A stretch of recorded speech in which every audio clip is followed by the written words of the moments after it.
Praise the Lord. Odofo onyankopon show bebre. Yenyina yembom kasa Awurade yeda wasio. Empempen so de yedri so de yedru bosumi na wieye. Awurade yentimi emfa waseda enni. Eno nti enede ye pagya wudin kronkron. Awurade meni menuanum nyina me papa no me maame nom. Me mma ne menuanum nketo nyinara. Yenyina yebom kasa Awurade yeda wase.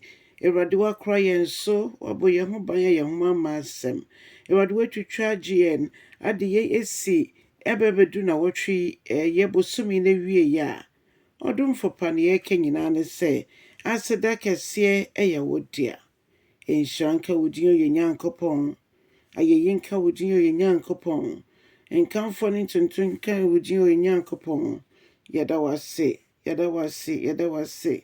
Yɛda wase sɛ wama wo homene so saa ɛwɔ Jesus Christ din mu ɛna yɛabɔ mpaeɛ na anɔpa. Amen. Ɔdɔfo mema wakɔaba de ba wo te aseɛ sɛ dwumadie yi so. Ɛnɛ nso yɛakenka nsɛm no wɔ Matthew asɛmpa eti 26 ne nkyekyɛmu ɛyɛ aduonum nson ɛkɔsi aduosia ɛnan. Matthew 26:57-64. Na Bible ma yɛte aseɛ sɛ ɔmo bɛɛ fa Yesu ɛde ne kɔ Kayafas fie na ne dɔm bebree gu hɔnom a ɔmo ayɛ krado sɛ ɔmo bɛdi Yesu Kristo ho adansekurum mu na ɔmo atwa asɛm ato ne so. Bible ma yɛte aseɛ nnipa bebree ɛna etu ɔmo ho maayɛ sɛ ɔmo bɛdi saa dwumadie no, nanso emu baako ɛna yɛbɛka ne sɛn yɛma kwan. Nipa mmienu osahen ne yɛma ɔmo kwan. Yɛma ebinom kwan ɛma ɔmo edi adanseɛ.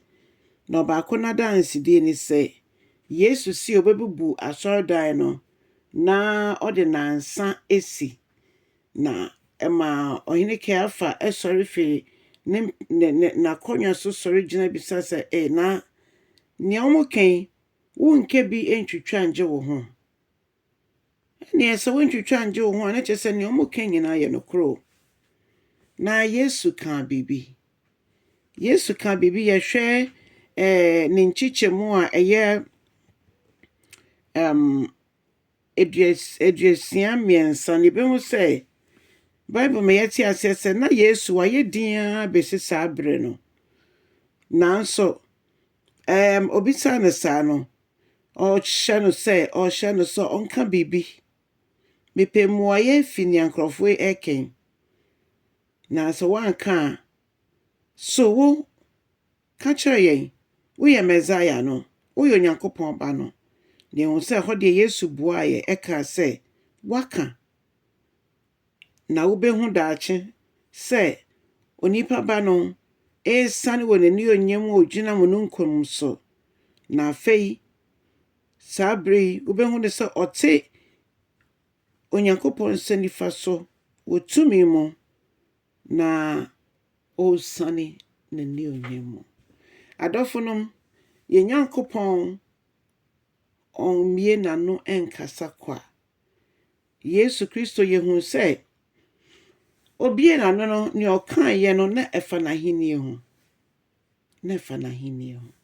Wama ho kwan ama ɛbra no mu dwoodwoo no mu tete no wanka biribiara.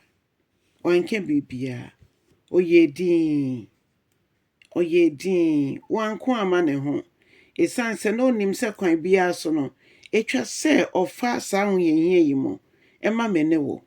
Nti ɔyɛ komm kɔsii sɛ yɛbisaa no fa n'ahenni ho. Ɔma ɔmo hu sɛ n'ahenni mfiri asase yi so. Sɛ firi asase yi so anka ne Nyankopɔn nka me ne wo yɛgye di sɛ ɔbɛsoma abɔfoɔ mpempem abɛko agye Yesu. Nanso n'ahenni ɛmfi asase yi so. Na mmom yɛbisaa no fa n'ahenni ho ɛne sɛdeɛ nkurɔfoɔ ka no ɛne deɛ oyi ano ɛsiane sɛ ɔyɛ ahene mu hene na saa nso na ɔyɛ awura no mu nyina Awurade. Onyankopɔn nhyira yɛn ne yɛntwentwe Yesu opra yɛpirapira no amanne a ohuuyɛ ɛne mpra a yɛde guu no ne ho nyinaa paapaayɛ mogya ɛsɔne ne ho na efi ne mfem ne nsam ne nipadua ne tiri mu ne nyinaa egyina hɔ ɛma yɛyɛ yiedie yɛayaresa ne yɛgyeɛ ne yɛbɔ ne fɛkyɛ nyinaa. Onyankopɔn dom bɔe no yɛdwendwen ho a yɛngyae sɛ yɛyi Kristo din kronkron no ayɛ.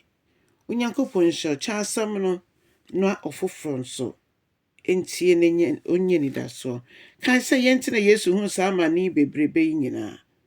Yɛmfa no sɛ Awurade ne yɛkra agye nkwa na ɔno nso nya kwan no ɔngye yɛn mfi amumuyɛ nyinaa mu.